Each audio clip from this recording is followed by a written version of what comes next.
Tout le monde applaudissait. Ma meilleure amie rayonnait dans sa robe blanche. Elle a levé son verre vers lui. Il lui a souri. Il s'est penché pour l'embrasser. Mais ses yeux n'étaient pas fermés.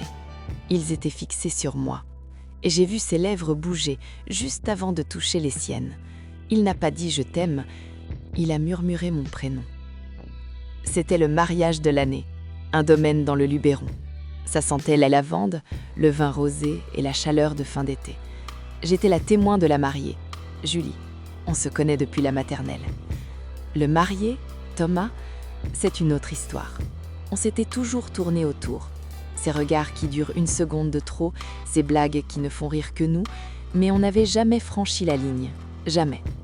J'avais passé la journée à ajuster la traîne de Julie, à tenir son bouquet, à sourire sur les photos. J'étais parfaite. Mais à chaque fois que je croisais Thomas, je sentais une brûlure, comme si l'air entre nous était solide. Le dîner a commencé, j'étais à la table d'honneur, juste en face de lui. Il a enlevé sa veste, il a desserré son nœud papillon. Sous la nappe, j'ai senti quelque chose frôler ma jambe. J'ai cru que c'était une erreur. J'ai reculé mon pied. Le contact est revenu, plus ferme. C'était son pied. Il pressait sa chaussure contre ma cheville. Je l'ai regardé, choqué. Il discutait tranquillement avec sa mère à sa droite. Son visage était impassible, mais sous la nappe, il remontait lentement le long de mon mollet. J'avais chaud. J'avais honte. Je ne pouvais pas bouger. Je ne voulais pas bouger. Julie a ri à une blague. Elle a posé sa main sur l'épaule de Thomas. À cet instant précis, Thomas a appuyé plus fort contre ma jambe, comme pour dire « je suis là, pas avec elle ». J'ai bu mon verre de vin d'un trait. Au moment du gâteau, tout le monde s'est levé. Les lumières se sont tamisées. La musique a démarré pour l'ouverture de bal. Julie est partie se repoudrer. Thomas est passé derrière ma chaise. Il s'est arrêté, il a fait semblant de chercher quelque chose sur la table, il s'est penché à mon oreille.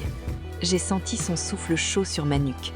Il a dit, si bas que personne d'autre ne pouvait entendre, « Si tu te lèves maintenant et que tu vas dans ta chambre, je te rejoins dans 5 minutes, et tant pis pour eux. » J'ai senti le sol se dérober.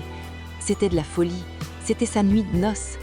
J'ai regardé la porte, j'ai regardé ma meilleure amie qui revenait en souriant.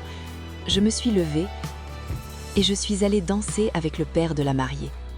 J'ai vu Thomas serrer les poings de l'autre côté de la piste. Je n'ai pas craqué, mais ce soir-là, j'ai compris que ce mariage était mort avant même d'avoir commencé. Parfois, la victoire, c'est juste de ne pas céder. Et vous avez déjà été la tentation d'un homme pris ?